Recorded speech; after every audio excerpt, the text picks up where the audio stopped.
This is Bobby, and you're watching Dante's Boxing Nation.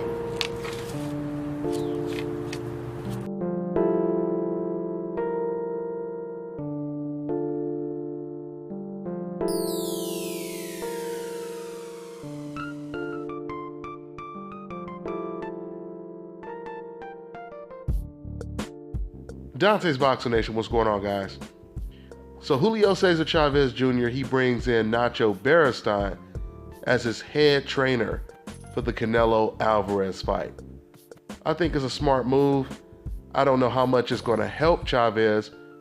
One thing I do know is the good thing about Nacho Beristain, not only does he teach boxing, and he believes in implementing intelligence in the ring, not just quote-unquote Mexican style. That's not what Nacho does.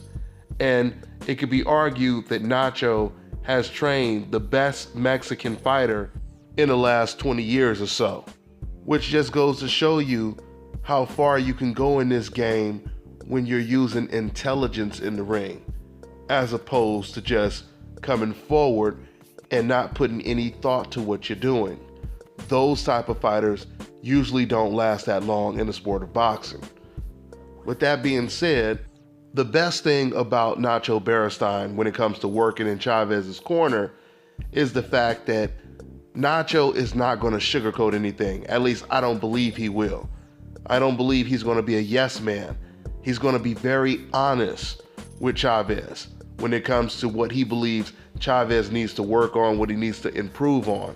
Just like when Nacho was training Juan Manuel Marquez for the Floyd Mayweather fight. If you guys recall, going back to 24/7 on HBO, Nacho, he was really pushing Marquez hard. He was saying, man, you got to be quicker than this. You're going in there against the best.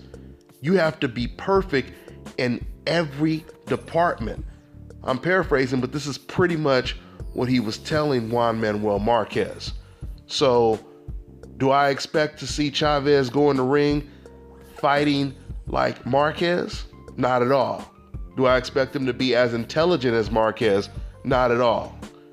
But what I do believe is this should be somewhat of a confidence booster for Chavez Jr. And if he goes in there in shape, this can turn out to be a hell of a fight for Canelo Alvarez. Now, and I told you guys at the beginning of this video, that aggressive throwing caution to the wind style, it's not really that effective in the sport of boxing. That's why we don't see too many top 5, top 10 pound for pound fighters with that style. But traditionally, you are taught to box the banger and bang the boxer. So in this case, I believe Chavez, he will be far more effective if he applies an enormous amount of pressure on Canelo Alvarez.